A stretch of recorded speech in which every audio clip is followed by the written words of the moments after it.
Well, this is a breath of fresh air. The Devils dominating from start to finish and going back to their brand of hockey, which is playing fast. They were able to pick up their 27th win of the year against the Anaheim Ducks. It's worth mentioning that the Devils had 27 wins total last year. So this team is completely different if you didn't know already. We have a lot to talk about in today's episode of Locked On Devils. Buckle up, everybody. You're Locked On Devils, your daily podcast on the New Jersey Devils, part of the Locked On Podcast Network, your team every day. Hi, this is Bryce Salvador, and you're Locked On Devils with Trey Matthews. Elliott scores! Oh, Steven stepped up, nailed him. Brodor's got the puck. What a shot. The Devils win the Stanley Cup.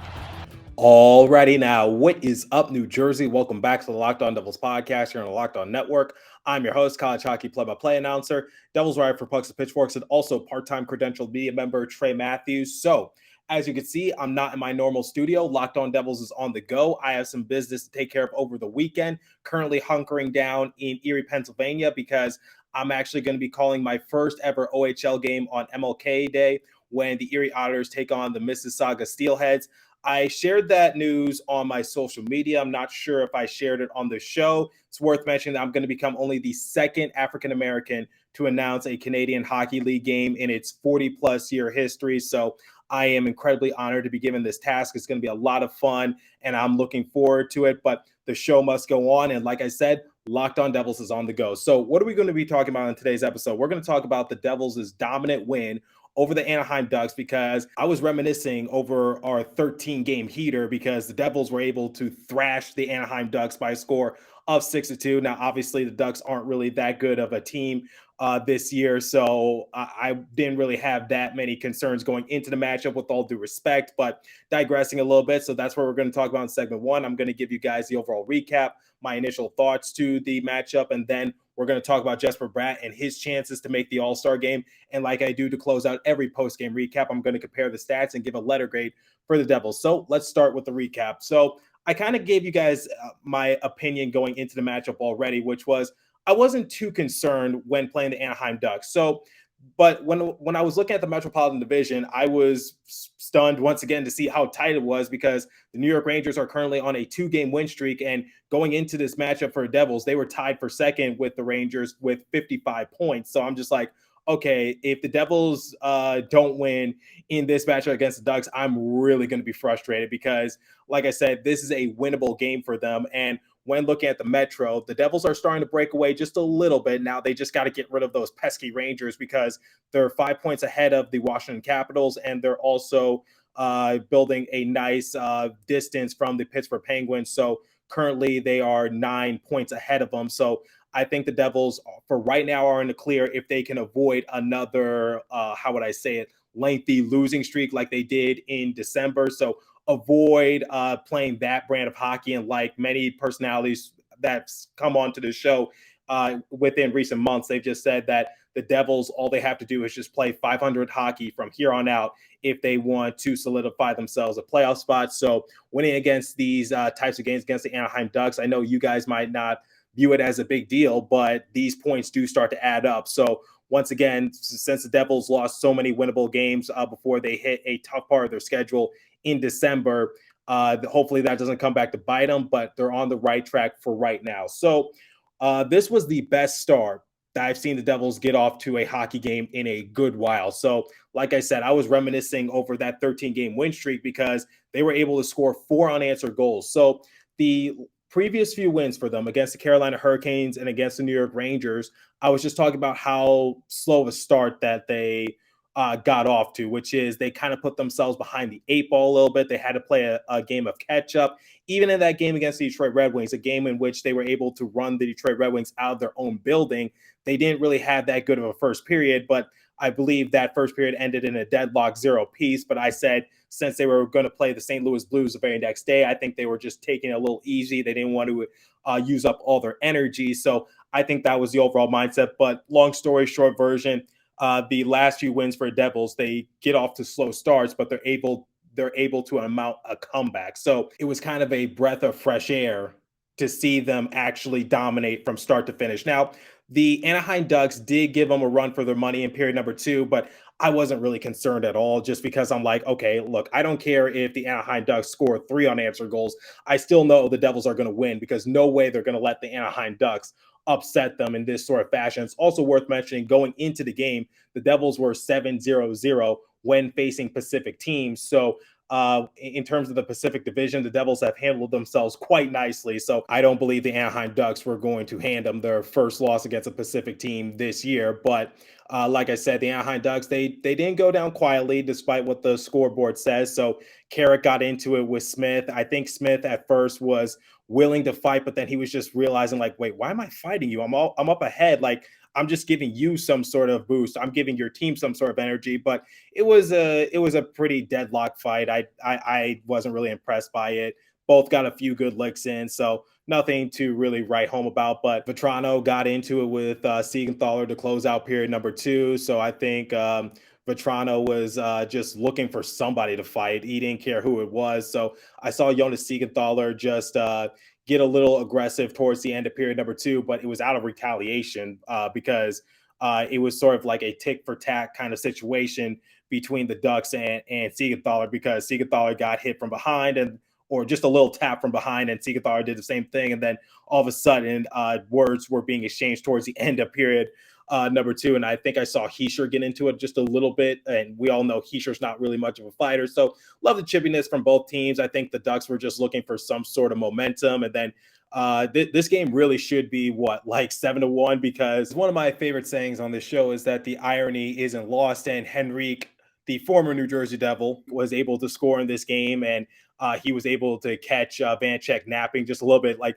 quite literally, because Vanecek made the save initially, but he fell onto his back, so left the net wide open. So Henrique, just right place, right time, was able to find the back of the net because Vanecek was at a vulnerable position. And then later on in the game, Trevor Zegras was able to score on the power play, went top shelf on Vanecek, but like I said, nothing to really be concerned about. And then a few seconds later, his buddy Jack Hughes was able to get his second goal of the game and answer on back. But the one line I want to talk about is that line between Jesper Boquist, Michael McLeod, and Dawson Mercer. So the last few episodes, I've been telling you guys that I've been quite critical of the line choices for Lindy Ruff, because if this game is any indicator, and I just want to make something perfectly clear, I am not anti-Lindy Ruff. I love Lindy Ruff. Any of my avid listeners can vouch for me on that. Like, I was one of the few people to say that I don't want to see Lindy Ruff fired.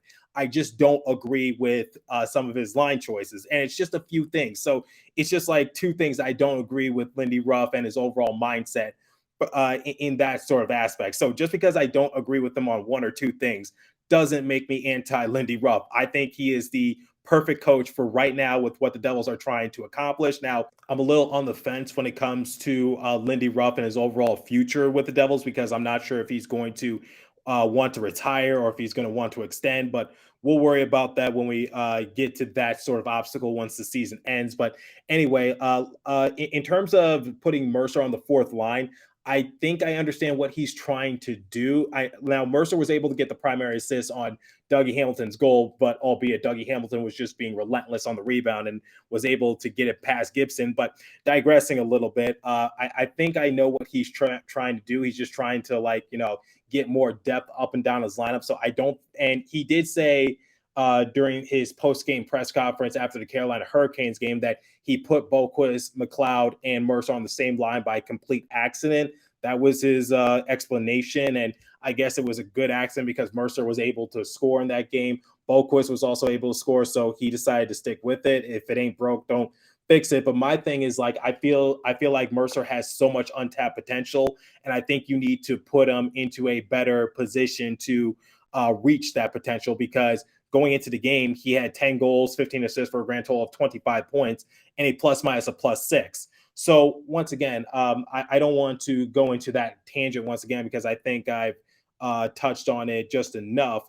But something that was interesting that was pointed out by Sam Kassan, I hope I'm pronouncing that correctly. He said after Hamilton got his goal that Mercer and McLeod pick up the assists on Hamilton's goal. Mercer 2 goals, 2 assists, McLeod 3 assists, and Boquist 1 goal, 1 assist. Remember, Boquist would wind up scoring later on in the game, so that was before he got his goal. line was combined for 9 points, 3 goals, 6 assists in the past 2 periods and 1 minute.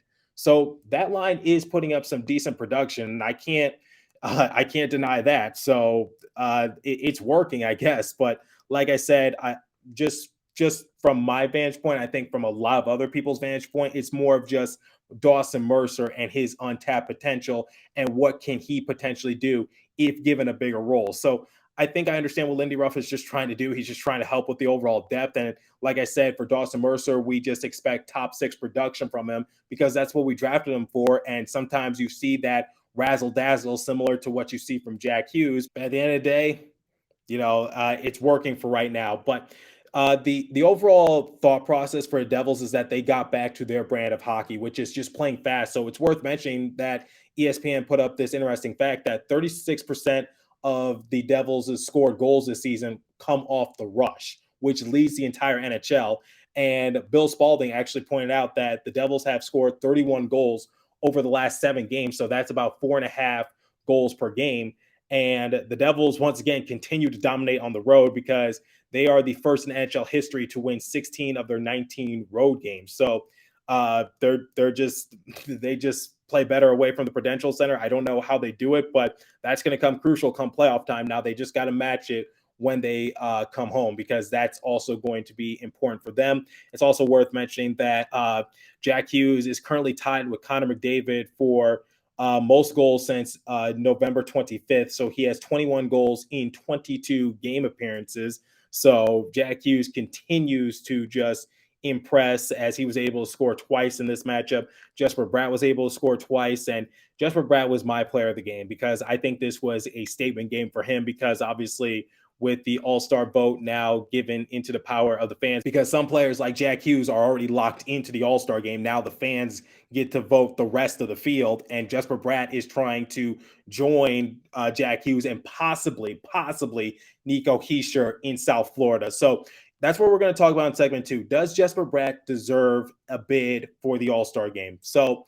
we'll talk about that momentarily. But before we continue, I want you guys to make some extra cash. So I'm going to get you hip to BetOnline. So betonline.net is your number one source for your betting info, stats, news, and analysis. Get the latest odds and trends for every professional and amateur league out there. From pro football to college bowl season to basketball and World Cup, they've got it all at betonline.net. If you love sports podcasts, you can find those at BetOnline as well. They're always the fastest, easy way to get all your betting info. Head to the website today or use your mobile device to learn more about the trends in action. BetOnline, where the game starts. Please remember to gamble responsibly and visit our friends at Locked On Bets for all your betting needs there as well.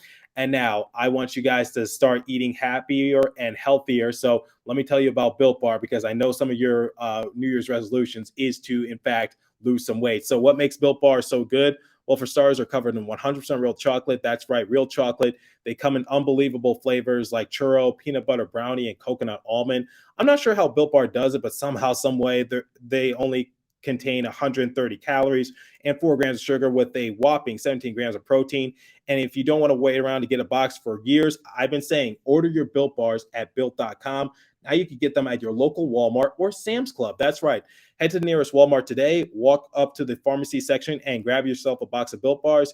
You can pick up a 4-box of cookies and cream, double chocolate, or coconut puffs. If you're close to Sam's Club, run in and grab a 13-bar box with our hit flavors, brownie batter, and churro. You can thank me later. It's also worth mentioning that Built Bar is the official protein bar of NASCAR. So Built Bar, the protein bar that tastes like a candy bar. Okay, so let's address the elephant in the room. So everyone knows how good Jack Hughes is. Everyone knows how good Nico Hischier is because Jack Hughes is our franchise player. He's the face of the organization. Nico Hischier is obviously our captain. And now Jesper Bratt. It's like this underdog story. This guy who was a late draft pick and all of a sudden has taken the league by storm. He hovers around a point per game player, or he's always in that ballpark.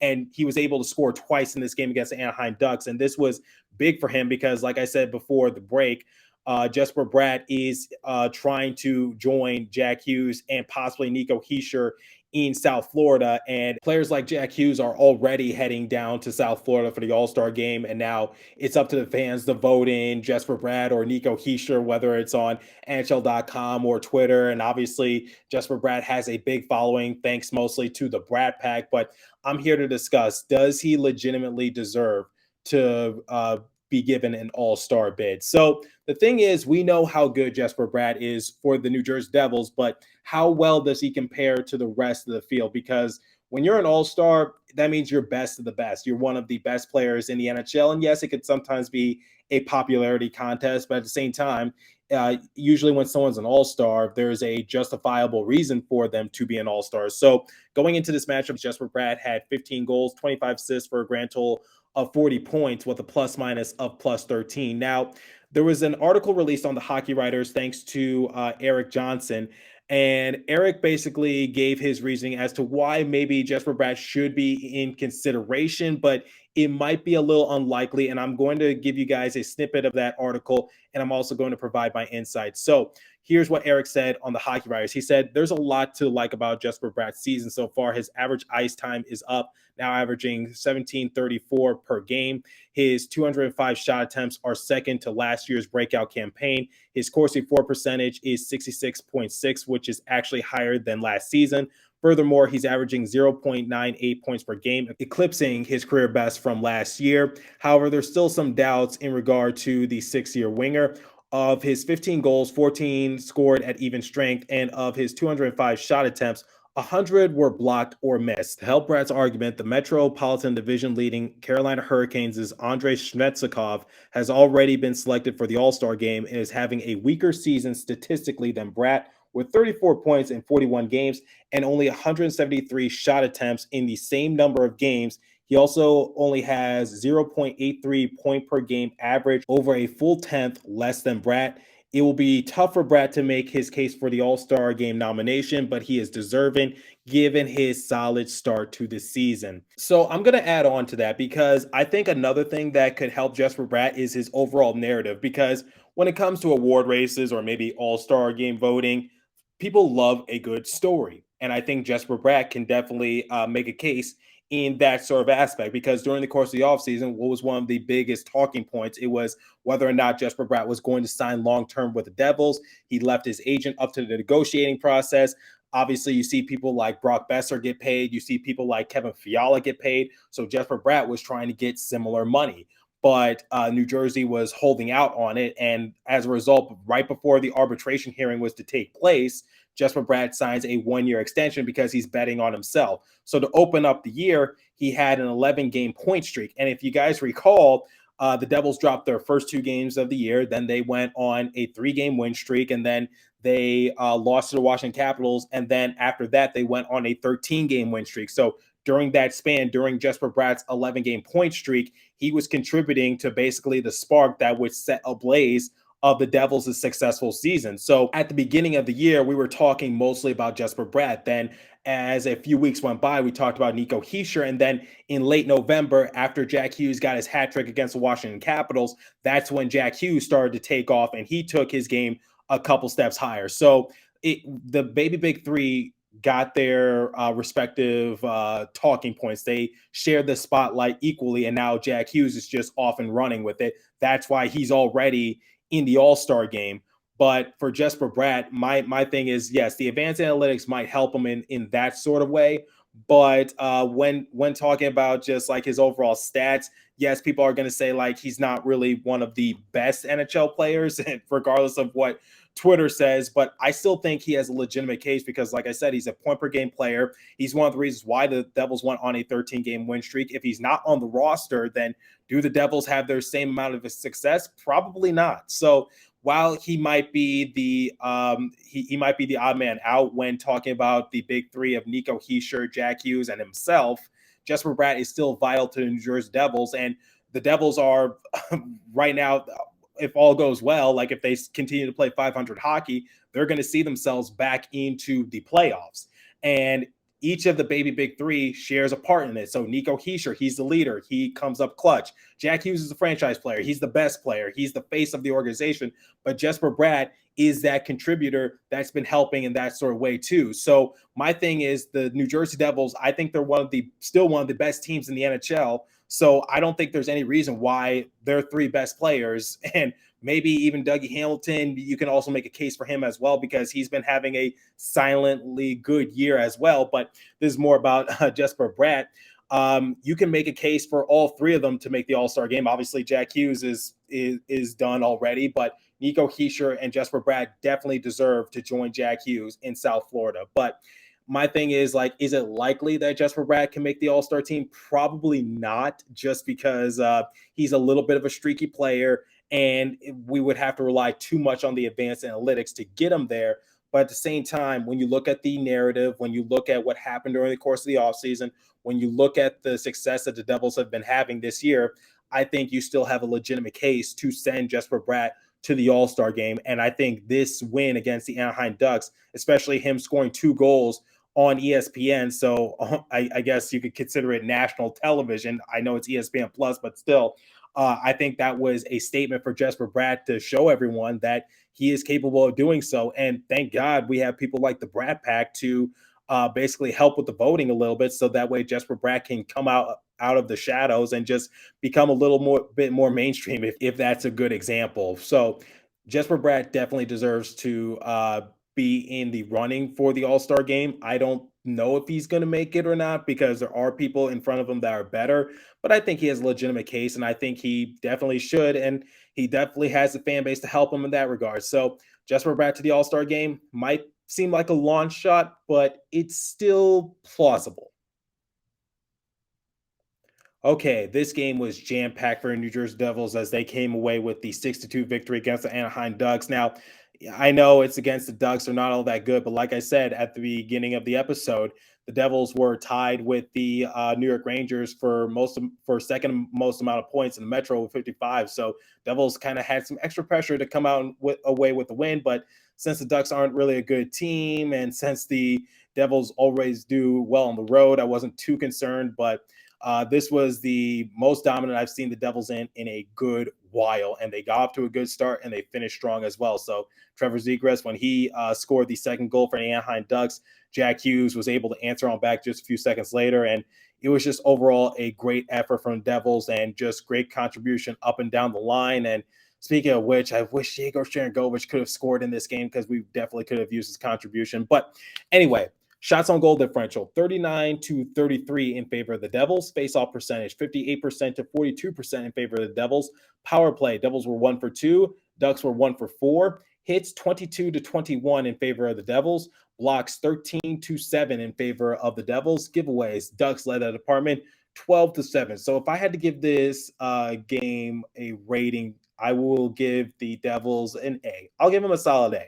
It's been a while since I've given the Devils an A, but overall, they dominated from start to finish, and the Ducks, even though they tried to mount a comeback, even though Vetrano and Carrick tried getting into it with a couple of our players, I was never really too concerned with the Devils coming away on the losing end. Like I said, they do really well against specific teams. They were 7-0-0 going into this matchup, and I was just like, I didn't think the Anaheim Ducks were going to be the first Pacific team to beat the Devils this time around. So while the Ducks did try to fight back, they were never really in contention to at any point tie the game or even take the lead. Am I diminishing them a little bit? Yeah, but hey, I think they're tanking for Connor Bedard. So let me know what you guys think. Do you think Jesper Bratt can make the All-Star game? What did you think about this game for the Devils? And what did you think about the broadcast for ESPN? Heard some complaints here and there, but overall, I thought it was bearable. But I'm curious to hear your guys' thoughts. So leave a comment down below. And if you're listening on podcast streaming service, hit me up on my personal Twitter page at TreyMatt4 or the show's Twitter page at Locked On Devils. As for today's episode, that's all the time I have for you. So continue to stay safe. Have a wonderful day, New Jersey. Go Devils. I'll catch you guys in the next episode. Thanks for listening. Once again, Locked On Devils on the go in Erie, Pennsylvania, signing out.